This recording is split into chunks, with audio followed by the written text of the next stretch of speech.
Good evening. This week's Parsha is Parshas Pinchas. However, I want to begin with saying to you that tonight is the yahrzeit. I am making this video Monday night, Parshas Pinchas. And Monday night, going into Tuesday, is Tes Vav Tammuz, the 15th day of Tammuz, the yahrzeit of the Or HaChaim HaKadosh. And three short things I want to say about him before we begin discussing this week's Parsha.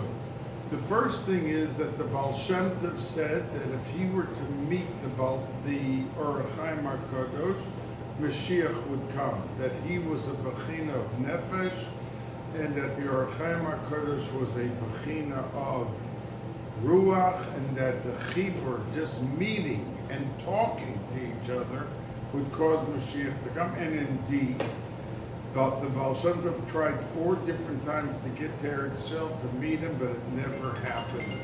He understood that it was simply an impossibility for him to be able to. Now, the Or HaChaim HaKadosh, the two other things I want to tell you, since it's his yahrzeit tonight, is that there was a general in the Second World War, and he was a Nazi, a Machshamo. His name was Rommel, and he was like the head general, conquering Europe, and then they went into North Africa, then to Egypt. And from there, they wanted to conquer Eretz Yisrael and kill every Yid that was there. On the yahrzeit, right before, because it was June 30th that this was going on in 1942, Rommel brought his army there, and they were doing a surprise attack on Egypt. And from there, they were going to go into Eretz Yisrael, as I said, and the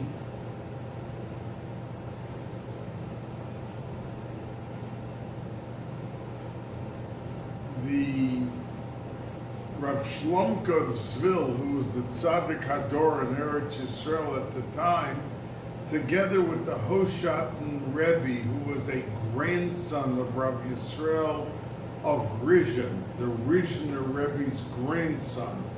2 very big tzaddikim. They led 20,000 Yidden in Eretz Yisrael to go on the yahrzeit of the Or HaChaim HaKadosh to his kever, and to beg and to cry and to fast and to do everything, because it was imminent that he was going to cross over, and he only wanted destruction. He wanted to wipe out every Yid that was there, and he wanted to conquer Eretz Yisrael.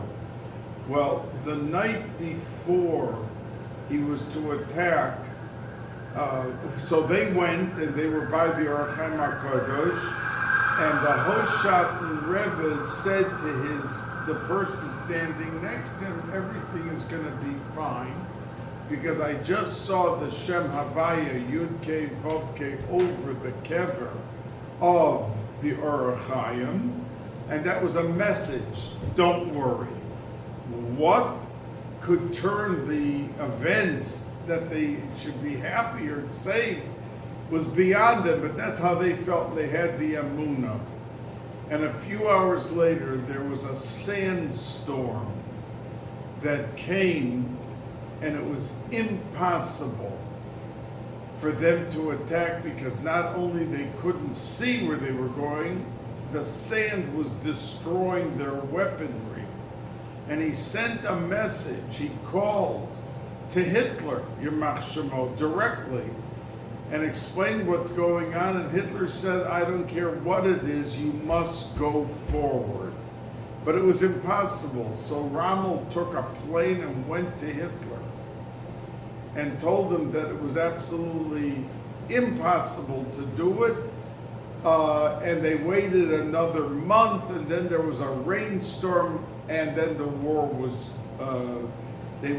they had to move back. They couldn't undertake it.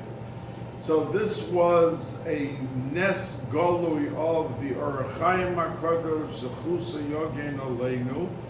And the other thing that I want to tell you is that when the Orach Chaim HaKadosh came to Eretz Yisrael, he only lived in Eretz Yisrael 2.5 years.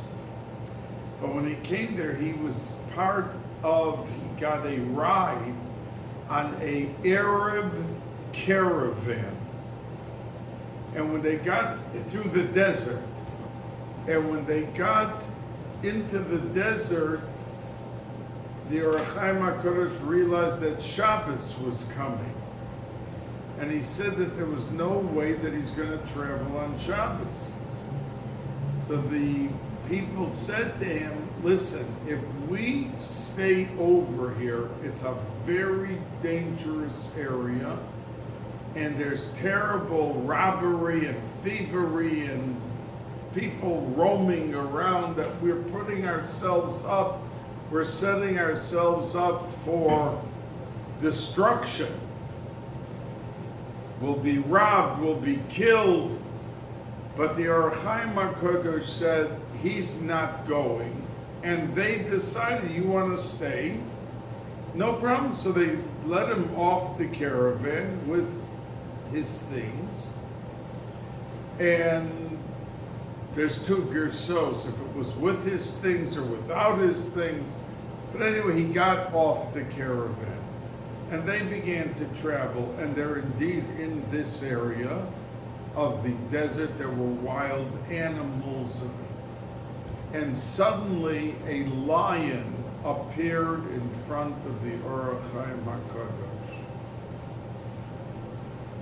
And it was sent min hashamayim to protect him. How do we know that? Because we see what happened. That every wild animal that came to attack, they saw the lion. He was like the king of the forest. They turned around and they didn't touch the Orach Chaim HaKadosh. And when Shabbos was over, the lion bent over, and the Orach Chaim HaKadosh, he understood it was a message to get on the lion, and that he would take him where he had to go. And the lion caught up with the caravan, and the Orach Chaim HaKadosh got back on the caravan. So you see, unbelievable. I mean, the Orach Chaim HaKadosh was the biggest of the big, and tonight is his Yortzeit Zechuso Yogein Oleinu. Now, I want to say to you that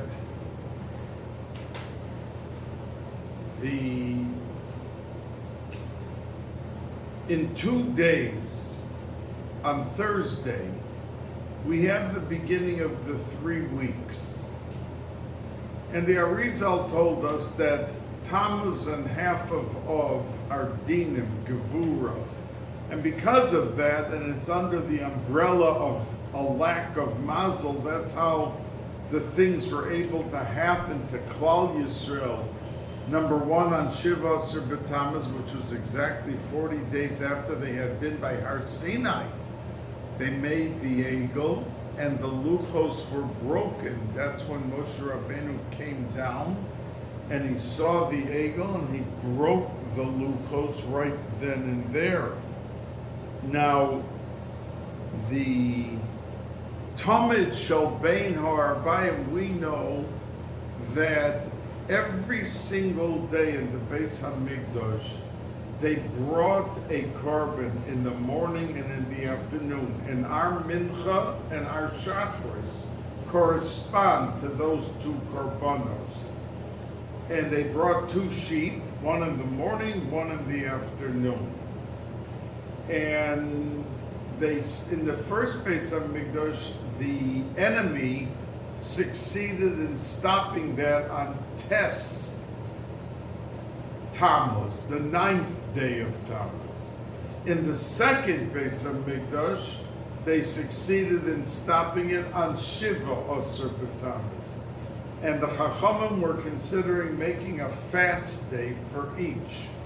But then they decided it was too hard of a decree to impose on Klal Yisrael, that fasting twice in a week's time was too much. So they only picked the second, because the destruction of the second, even though the first Bais Hamikdash was much more glorious and many more nisim and niflaos, and you had the Aron Kodesh, which he didn't have in the second Bais Hamikdash, and many other things. But since it was the Bais Hamikdash which they lost and put us into Golos for over 2,000 years, so therefore they decreed, they gave a gezerah, a halacha, that we have to fast Shiva Asar B'Tammuz and not Tes also, but just then. But in addition, Apostomus, the Russia, he burned a Torah, a Sefer Torah, in front of the whole Klal Yisrael. He put an idol into the Heichal, and Shiva Asar B'Tammuz, the walls of Yerushalayim were breached. So there were 5 things that happened on Shiva Asar B'Tammuz. We fast. It's the 3rd most important fast on our calendar. First Yom Kippur, which is a D'oraisa, then Tisha B'Av, and then comes Shiva Asar B'Tammuz. So it's a very important, it's a tough fast because it's long. Even though we don't start 24 hours like we do Yom Kippur or Tisha B'Av, it's just from the morning. But the day is very, very long. It's not like Asar B'Tevis that we finish a fast 5 or 5:30 in the afternoon. Here it goes till 9:30 at night. And it's hot outside, so it's not an easy fast.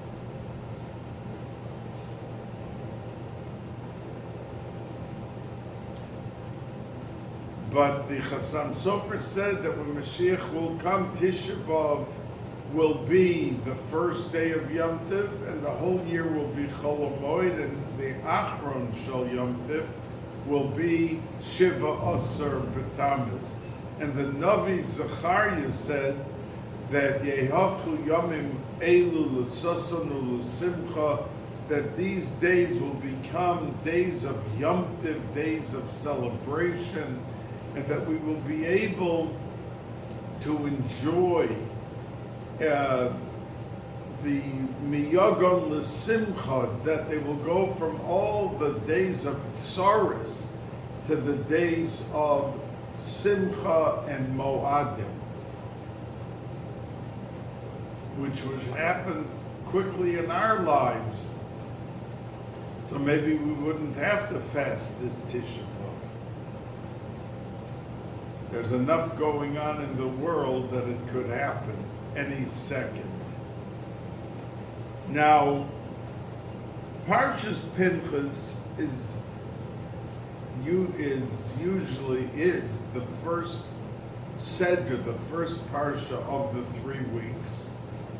And we learn the Sedra, which begins as a takeoff from our last Sedra, because Bilam was commissioned by Balak to curse the Jews and to destroy them, and it didn't work, Baruch Hashem, and there was great frustration by Bilam and by Balak, and Balak sent them off in a fury. So Bilam said to him at the end of our last Sedra, in the Sedra of Balak, that I know I didn't succeed, but I want to give you some advice that may be useful. Their Rabbana Shalom, their God, hates immorality. And he hates immorality to a point that could work against them. So it says, as you look in last week's Parsha, that Balak brought the girls of Midian to intermingle with the Yidden, and they had tents set up that they could be immoral, and every girl had with her a little idol. And as the Medrash says, and Rashi brings it, and as they went into the tent, they said, before we do anything, you must bow down to this idol. And the men were so thirsty for the union, the intimacy, that they bowed down to the idol, and then they did whatever they did. So that is the backdrop, and the prince of Shevet Shimon, Zimri ben Solo, and Cosby Basur publicly defied the Torah and the Rabbanu Shalom and publicly demonstrated immorality. And Pinchas stood up, and there were many miracles, because as the Medrash says, that the spear that he took elongated. It went from a certain length to like 10 times the length, so it should hit them, and it killed both Zimri and Cosby on the spot when it hit them. But there were 24,000 Yidden that never fell and died in this plague because of this terrible Avera that they did. So that was Bilam's parting advice to Balak, and he took him up, and unfortunately it succeeded very terribly for Klal Yisrael. Now, as we see in the beginning of the Parsha, this week's Parsha, Pinchas, that Pinchas ben Elazar ben Aaron HaKohen Heishiv es Chamasi Me'al B'nei Yisrael Bekano es Kinasi V'lo Chilisi es B'nei Yisrael Bekinasi, that he really calmed, so to speak, the Rabbanu Shalom down, that he took action that the Rabbanu Shalom was very happy with. We see, because Aaron and Elazar, his son, were destined to be Kohanim. No one else was given Kohuna, which means the grandchildren of Aaron were not Kohanim. It was only given to Aaron, and it was given to Elazar, his son. When this story happened, the Rabbi Shalom said, Pinchas, you took on for my covet. Kahuna will continue with you as a grandson till Mashiach comes. Forever, you have Kahuna. That's a gift I'm giving you. And a Barisi Shalom, the covenant of peacemaking.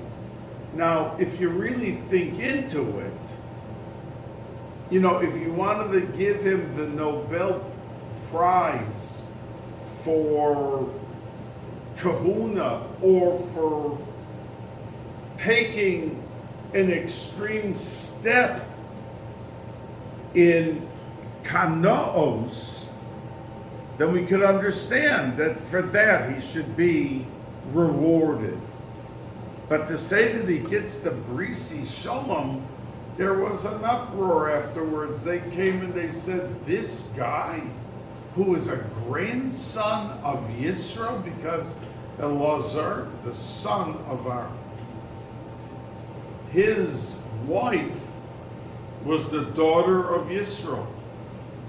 So these rabble-rousers said, he's the grandson, Pinchas is the grandson of Aaron, but he's also the grandson of Yisrael. And Yisrael, who went and fattened eagles and goats for Avodah Zarah. He was an Oivin Avodah Zarah. He went and had the audacity to go kill a Nasi B'Yisrael, a prince. Zimri, what kind of a chutzpah did he have? So there was trouble. But HaKadosh Baruch Hu, because Meforshim explained it doesn't mean, like they teach, Aaron was an oyev shalom, which means he ran off after peacemaking, sweet talking, pacifying, but he was a roidev shalom, and some teach it, some unfortunate roidev shalom, he chased away shalom. Because sometimes when the right thing was not shalom, but it was to take a stand and do the right thing, that is what he did, and that is why he was zoicha to the mantle of glory of Parisi Shalom. Even though ostensibly it would look like he caused an uproar. He didn't bring Shalom, they were angry at him. But that's the true meaning of Shalom. And that's for every Rav and every parent, as I say to you often. You cannot take the popular position when you know that it's not the right position. Yes, if you took the popular position, you'd be the greatest rabbi and the nicest guy, and you would be all of that. But you wouldn't be doing the right thing. Pinchas over here did what he had to do because it was the right thing to do. Now, it has a lot of gedorim. That means when a kanoi, when even Moshe Rabbeinu forgot the halacha, that kanoi and pogim both, that if you want on the spot, you can't go ask shilas. That's not called kanos. But kanoi and pogim both means that you take action on the spot and you daven that you're doing the right thing. That is the kanaos, and that is the proper palpidin, the thing that you're allowed to do when you are in a position of wanting to take action, but making sure that it's the right thing. You sometimes have no support from a community, you don't have a psak from a rav, and you take the action. And that's why it's a very rare and remarkable set of circumstances that allow a person to do this type of kanaos. Now, we know that Pinchas is Eliyahu. So it says in Zohar HaKadosh, and the Rizal talks about it. And we know that he was Zoicha, not only to the kahuna and the Brisi Shalom, but to be the one to be Mavaser and come as Eliyahu Navi to tell Klal Yisrael that Mashiach has arrived when it's the proper time to announce his arrival. And it says that he went up to Shamayim. Now, we know there's no Gashmias in Shamayim. And indeed, the Zohar HaKadosh says that when he went up in his body, the second he got to Shamayim, he was transformed to complete Ruchnias, because Gashmias cannot go into Shamayim. As the Zohar HaKadosh in Parshas Lech Lecha says, that on Rosh Hashanah, when a person davens, he is allowed to raise his voice a little in supplication, like a person who's begging for a good decree, so we'll express ourselves. But says the Zohar HaKadosh, that's for the whole davening, but it's not for Shemona Esrei. Because if anybody else can hear even a word from us, it's Megashim the Shemona Esrei, and it never goes into Shemayim. It's left down here. So these people who are whispering out loud or think that they're allowed to do it, and there's 5 people around who hear every word that they're saying, or even 2 words of what they're saying, they took their Shemona Esrei and they left it right down here in Olam Hazeh. So says the Zohar HaKadosh, and the Aruch HaShulchan, who doesn't quote the Zohar usually, writes in his Shulchan Aruch on Hilchos Rosh Hashanah, when it talks about davening and how to daven, mentions this Zohar HaKadosh, that you can Yagbiya Kolo, you can pick up your voices, Avol Chas V'Shalom by Shemana Esrei, because if anyone hears what you're saying, it's over. You had a whole Shemana Esrei of Rosh Hashanah that went nowhere. It stayed right down here.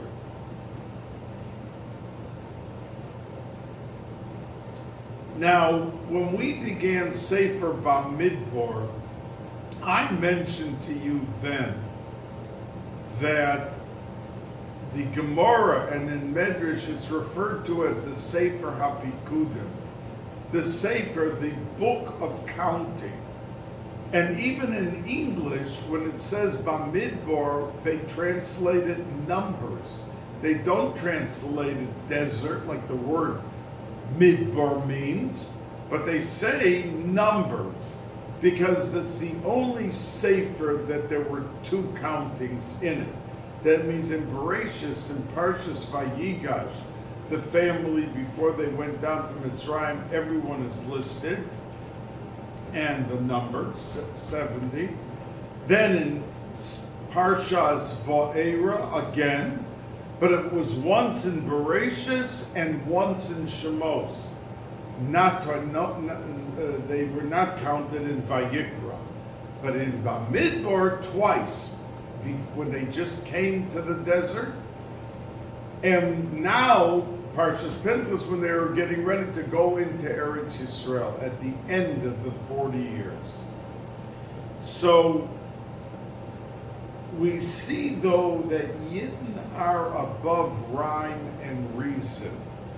That means when people think of a plan and a strategy and they shape their itinerary and their agenda, we do it to the best of our human ability because we're human beings with human faculties, a brain, a heart, a mouth, eyes.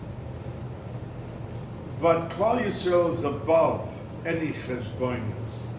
And Chazal pointed out, as the Medrash says, that Binyamin was the 8th largest Shevet.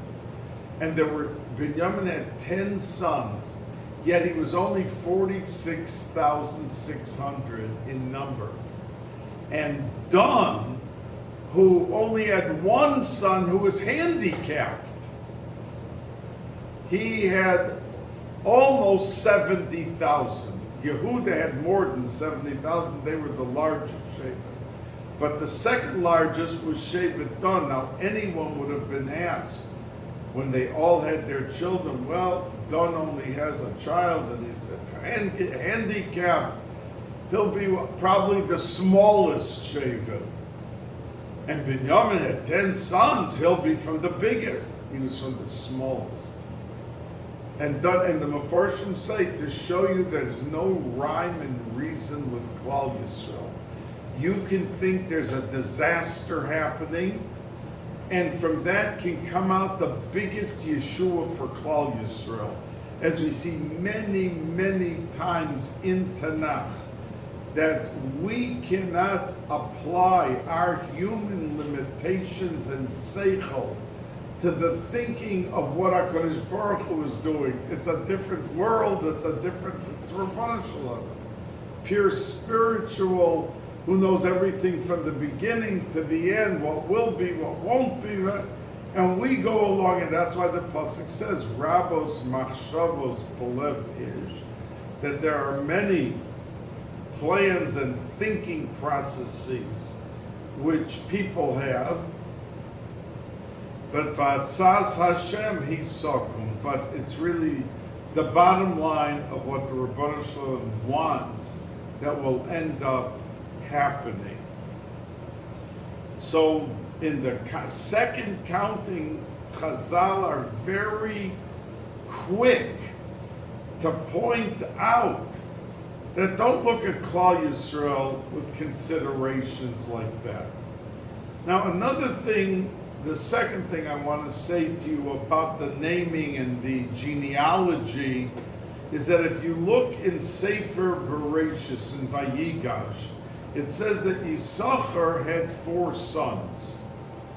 And one of them was Yov. And the Medrash says that Yov came to his father Yisachar and said, "What did you do to me? You gave me a name of an avodah zarah, an idol?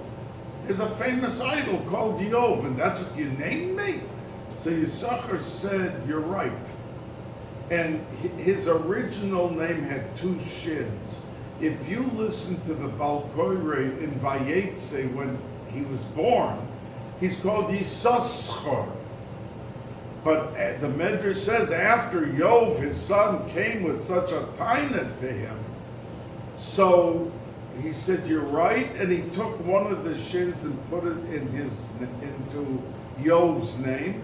And that's why the very next time that he's listed and mentioned in Va'era in Shemos, the sons are listed, and it doesn't say Yov, it says Yoshuv, because the shin was put in, and that's why the Balkany every time after that does not pronounce his name Yisachar like when he was born, but it's pronounced Yisachar, just one sin or shin, as the letter is. And the lesson to us with the haste of how fast Yisachar complied with his son's request teaches us that when we have students, the worst thing for a parent quite often, or a teacher, is to admit he made a mistake. No one wants to publicly have to back down and look like he didn't know what he was doing or talking about, and he has to admit a mistake. But we learned from Yisachar that when it came to something that his son was correct about, in criticizing and questioning him, immediately he took action. He didn't debate, he didn't try to sweep it under the carpet, he didn't immediately look for a rationalization. As many people will right away, the defense mechanism kicks in. "Oh, well, I only did it because of that." He wasn't doing it because of this and that. He's only trying to cover up the fact that he made a mistake. But somebody who's big enough, independent enough, and secure enough with himself that he could say, "Yes, you have an excellent point, I'm sorry for it," or "Let's do this and that to correct what the situation is," shows greatness, not weakness. Strength comes from security and independence. And that independence and security allows a person to tread fairly and honestly on whatever his actions were. Now, we know that as the Maral brings a medrash, that the medrash, and I quoted around a year ago this medrash to you, but allow me to say it because it's always apropos, and I think it's very useful in our daily lives to recognize the message of this medrash. And that is that the Maral quotes this medrash and talks a long time about it. I mentioned before that there was a Tamid Shel Shachar and a Tamid Shel Bein Ho'arbayim. That every day from the day that they opened the Mishkan and began the Korbanos, there was a Korban Tamid Shel Shachar and Tamid Shel Bein Ho'arbayim.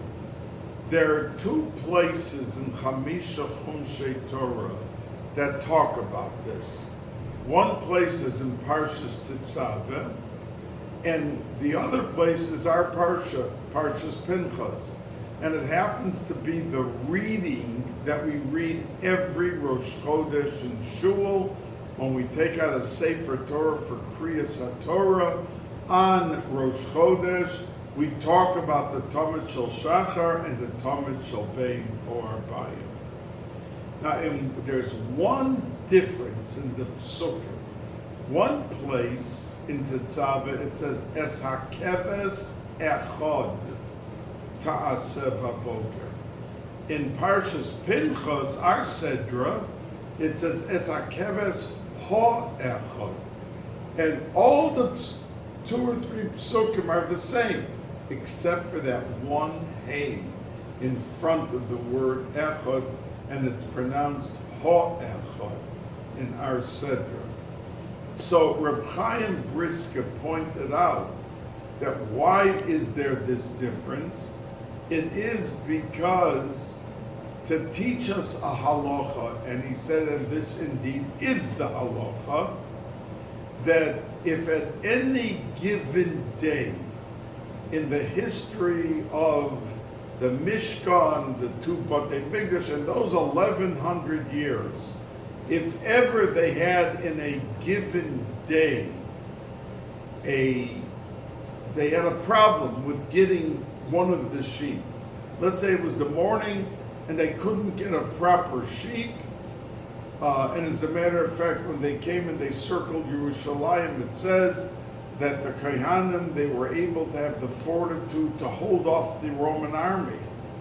But they needed the 2 sheep for the Tamid Shel Shachar and Tamid Shel Bein Arbayim, and they lowered 2 buckets of gold pieces, millions of dollars, every day over the wall down to the Romans, that they should send them up 2 sheep, so that they should have the Tamid Shel Shachar and Tamid Shel Bein Arbayim, until at the end the Romans were so frustrated that they sent up 2 pigs that they of course couldn't use for it, so that's when the real trouble began. But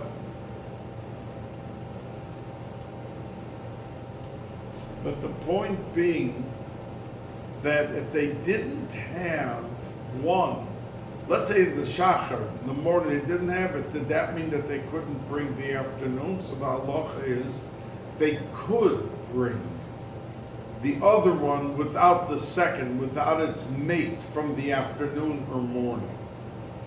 But said the Brisker Rav, Reb Chaim Brisker, his father, the Brisker Rav's father, there was one exception, and that's what we learn up from this hay. That if the first day in the Mishkan when they brought the korbanos, if they didn't have one for the morning and afternoon, you could not bring either. And he explained the Chazal, because beginnings have to be perfect. That the way to do it was to have one in the morning and one in the afternoon. But if you didn't have, so throughout the 1,100 years, it was no problem. You brought one without the other, but not the first day. Because we are taught that we have to mold and shape that which we do to set it in cement, and at least the path for correct posture should be exactly like the halacha is. And I called it then constancy and consistency. That it's got to be consistent with the beginning. That has to be our goal. Maybe there's an emergency, it didn't happen, but we learn from the first day that if it's not perfect, we don't bring it. Because we have to strive for perfection. And that has to be underscored and accentuated in everything we do. A couple gets married, and they say, well, at some point, after we get our dining room set and we're going to this and that, we'll have a guest for Shabbos. That couple will have difficulty in instituting Hachnasas Orchim in their house. Because if they didn't start off on the right foot of inviting a guest and making that a priority, and making that like having delicious gefilte fish or having baked homemade challahs, that are priorities for Shabbos, but having a guest was not a priority, So they'll have occasional guests, but they're not going to have it the way it should be done, because that brings tremendous bracha to households when they do it in a fashion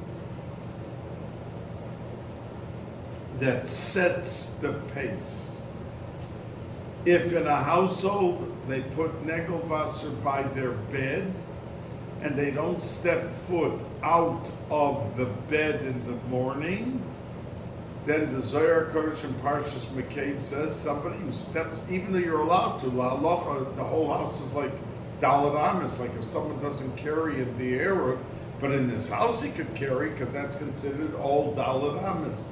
But the Zohar Kodesh says Al Pi Kabbalah, even though the halacha it's okay, but Al Pi Kabbalah he cannot have Hatzlacha that day.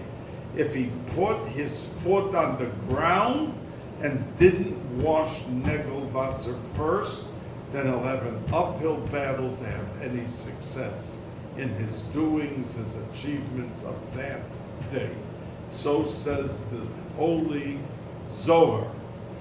So we, if a husband and wife get married and they right away put Negelwasser next to bed, they're going to have it for the next 80 years, as long as they're alive, as long as they're married. But if they didn't do it, and they say, well, halacha, you could just go into the bathroom or to the kitchen and wash, so they're allowed to do it, but we feel sorry for them, because the Zohar Kodesh says that with the tumah you step foot on the ground, so you're already enabling the forces of negativity to attack you and attach themselves to you. So a little bit effort of a minute or two to go take the quart and fill it up and put it next to the bed. A person should certainly push himself to do that in his daily activity. So that's what the Reb Chaim Brisker said about Es Hakeves Echota Seva Boker, Es Hakeves Hasheni, and the other parsha Es Hakeves Ha'echod, that beginnings have to be on the right foot, the right pace, and the right setting. Now we have, and by the way, the Maral brought on this pasuk, he brought a medrash that says, now some say it was Rabbi Elazar ben Aruch, the Tana, and some say it was Rabbi Yehuda HaNasi, that they had Talmidim, and they asked the Talmidim, which pasuk in the Torah do you think is the most important, the most outstanding, the cementing factor of Klal Yisrael? So either Rabbi Elazar ben Aruch or Rabbi Yehuda HaNasi asked Ben Zoma, their Talmud, and he answered and said, I think that Shema Yisrael Hashem Elokeinu Hashem Echad is, if I had to pick one pasuk, that is the single most unifying and important pasuk in the Torah. And then Ben Nanas was asked, and he said, V'yahavta l'reacha kamocha. Because if you don't truly love another Jew, then you truly don't love HaKadosh Baruch Hu. That means the essence of every Jew is HaKadosh Baruch Hu. So if you don't have any love for him or another Jew, you're just worried about yourself and what you need and what you want and what this and what that. But the other is, yeah, when I'm in a convenient moment, or I have the frame of mind, or I have the money, or I have the, yeah, then I'll be friendly to the Jew. Then there's a lack of, that's what Ben Nanas said. And then they came to Ben Pasi, and Ben Pasi said, if I had to choose one pasuk, it is Es Hakeves Ha'echad Ta'aseh V'Boker, our pasuk of the Tamid Shel Shachar and Tamid Shel Ben Horabayim Mincha. So Rabbeinu HaKadosh, Rabbi Yehuda HaNasi, heard the three Talmidim, what they said, and he said, I'll tell you, I think that Ben Pasi is right. Es Hakeves Ha'echad. Now, if we went around to 1,000 Jews in a shul, and asked him, which pasuk do you think is the most important? Some would say Shema Yisrael, and some would say V'yahavta l'reacha kamocha. But I don't think anyone would say Es hakeves ha'echad taseh b'boker. So the explanation the Meforshim say is that a Yid, if he wants to grow, has to establish into the roots of what he's doing consistency and constancy. Because if he, in an inspired moment, says, oh, I'm going to learn Mishnayos every day for 30 days, and then I'm going to increase it for not one Mishnah, but to 2 and to 3. If he does it every day, it'll be beautiful, and he's growing. But if he suddenly goes on vacation, and he had to wait 3 hours in the airport, and he was too tired and he missed 6 days of learning Mishnayos every day, he already broke the chain, and it's going to be very, very hard to get back on the motion of being able to move forward with the learning of Mishnah the same way he did before. Now maybe he'll come back to it in 2 days here and 2, but he already broke the chain. Nisparda hachagvila. So the point being is that we have to try little by little to grow and to fortify that which we have to do every day. But when we add something, to make sure it's fortified and it is part and parcel of our daily activity, that we make up, that we won't go to sleep or go watch a video for an hour before we do what we've committed to in our ruchnias. Even if the video is a very good video, the video is not in place of learning or doing chesed. It's something extra, and a person is allowed to relax a little bit. So when they relax a little bit, that's a normal thing to catch your breath. But under that umbrella of catching your breath and feeling justified and that it's nothing, we have to be on guard to how much do we let go by when we're under this umbrella of, well, I'm a human being, I gotta take a vacation. There's some people who never miss a minyan, and then they go on vacation for 2 weeks, and out of the minyanim, the 42 or 44 minyanim that you have in 2 weeks, that they suddenly missed 15 minyanim. Well, I was in the airport, the plane was late, this, that. I'm not being negative with vacations. But if the minyan is so important, then before he travels, he'll check out where every minyan is and touch the cities where he's coming to, when does their shul daven, and build his travel plans, that just like he needs his ticket or his passport, or he needs a sandwich, he needs food on his travels and journeys, so too he shouldn't miss the minyan. If the minyan is part and parcel of his ruchnias backbone in what he does. Now, in the Parsha, in Pinchas, right after it talks about the Tamid Shel Shachar and the Tamid Shel Beino Arbayim, the pasuk says, Olas Tamid Hoasuya Bahar Sinai, that it talks about the oila that we did in Har Sinai. And the Meforshim, where did this pasuk fly in here? The oila that we brought when we were by Har Sinai. So they say that the reason is because the parsha was talking about the Tamid Shel Shachar, Tamid Shel Beino, which means all the avodah of the Bais Hamikdash. Link yourself to Har Sinai, and you'll never veer leftward or rightward off the derech if you realize you're linked to Har Sinai. And that's why the pasuk comes in right there. The Meforshim says it makes a reference to the Oilas Tamid Asuya Bahar Sinai. Now, I want to share with you the Benos Solovka. We know that there were 5 spinsters. The youngest one was over 40. And according to the Gemara, many held that Solovka, their father, was a tzaddik. He saw the second Shabbos after they left Mitzrayim that they didn't know halachas and Shabbos. He says, I'm going to take one halacha about Shabbos, and even if it costs me my life, so that Klal Yisrael should know. And he took and he started chopping wood. And even Moshe Rabbeinu didn't know what to do with him, because he was bemazed chopping wood on Shabbos. So the Gemara says he was only doing that so that the people that should have to judge him, and he probably will be killed, but they'll then know the halacha. So he did it just so that they should learn the halacha.